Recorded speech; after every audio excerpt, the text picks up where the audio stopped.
Kronos will kick your ass, and that's okay because that's why I'm making this video and you're watching it. These Kronos the New Dawn tips will keep the Traveller functioning just a little bit longer and are completely spoiler free, so consume free of fear, my friend.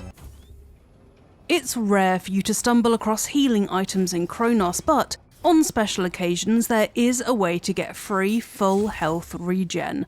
Using a core to unlock a suit integrity upgrade heals you to full health, saving you from using one of your precious healing items if the Traveller is a little worse for wear.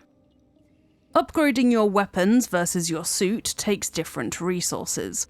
You can only use cores to upgrade your suit, whereas energy will go towards upgrading your weapons. With the listed cost of ammo being per bullet, not per clip, it's really not worth spending your energy on stuff in the shop, so save your energy for upgrades.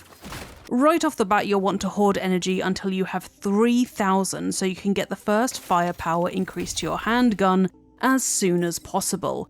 That sounds like a lot of energy, and it is, but don't worry about regretting an upgrade. You can respec all your weapon upgrades for 100 energy, the cost will increase, meaning that once you unlock more weapons you can respec and channel all that hitherto spent energy into your new guns.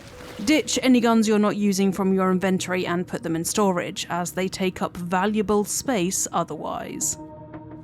Always charge your handgun shots. While yes, it takes extra time, charging shots doesn't cost extra ammo, making it a more than fair trade-off. Charged shots are significantly more powerful and in a very literal sense can be the difference between life and death for both the Traveller and Orphans. I recommend lifting your finger off your controller's trigger completely after firing a charged shot, or you might find yourself accidentally firing an uncharged shot. When your torch starts a-flashing, Orphans will come a-gnashing. A flickering torch, or worse, it suddenly switching off completely, is a sure sign that something is about to come at you, so prepare accordingly. Despite their diminutive size, these acid-filled growing crawlers can't crawl under obstacles, including those lockers that you push out of the way to transition in between areas. What that means is that you can run into an area, pull glowing crawlers your way, then pull the locker aside and run out of the room and pick off the crawlers from safety. You can do the same for Orphans, who won't come through even huge destroyed walls. Is this a cheese? Yes, but honestly, the world of Kronos the New Dawn is brutal, so I feel no shame in exploiting it. Think of killing enemies as optional. Yes, sometimes you are locked in a room with Orphans and you have to eliminate every single one to end the lockdown, and that's one of the times you do need to kill all of them. Otherwise, ways to avoid enemies include triggering anomalies, as these can provide paths which you can use to escape, thereby saving you from wasting ammo on Orphans unnecessarily. Aim for the legs to knock enemies down and open them up for a stomp attack, and aim for the head to critical hit or stun them. Be cautious with stomping, however. When they're down, stomp once, then put distance between yourself and the Orphan. Orphans have a long reach and will quickly lash out at you if you're still recovering from delivering a third stomp attack, as it's around that time when Orphans get back on their feet. Always be moving. Put as much space as possible between you and the Orphans, kite them, and while moving, set up a charged shot or reload your gun. When it comes to bile-spitting Orphans, use cover to deflect the bile as it can't pass through objects. Orphans only spawn from biomass walls. If you're in a space with no biomass, you won't be surprised by any Orphans unless they're already hidden within the room or in a closet or something. Yes, there may already be enemies wandering around, but when it comes to spawning in before your very face, only biomass walls can spit them out. Armoured enemies often have one weak point in their legs. The rest of their body is covered by a spiked carapace that deflects bullets, so make sure to have a good look at them and then aim for any exposed limbs. Melee is a last resort for combat, and when I say last resort, I really mean it. It does minimal damage and opens you up to maximum risk, but sometimes when you're out of bullets and can't escape, it's your only option, and honestly, you may as well go down swinging. Inventory management is key to surviving Kronos. Make sure your gun clips are fully loaded to free up any inventory space, and I would even say choose inventory upgrades over suit integrity. Bolt cutters might look like a waste of space after an hour or so of having them, but they're endlessly useful for the entire game.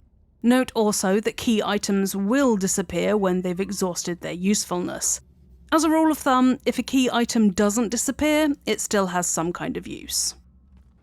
Keep track of how much energy you have if you're within running distance of an upgrade station. This means you can rinse an area for energy, then double back and return to the upgrade station and use that energy to unlock upgrades. Remember that you can go up and down small ledges, ones where you don't jump down an entire story, but for areas where the ledge is taller than the traveller, you won't be able to backtrack. Once you find a torch fuel fabricator in the wild, keep its location in mind.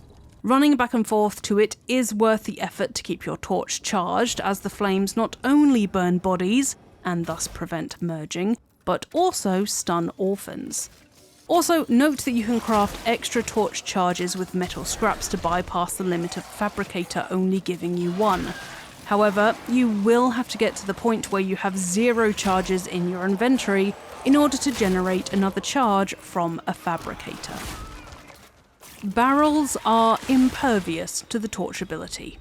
Somehow its flames won't detonate red barrels at all, so don't be afraid about burning bodies that are near to a barrel.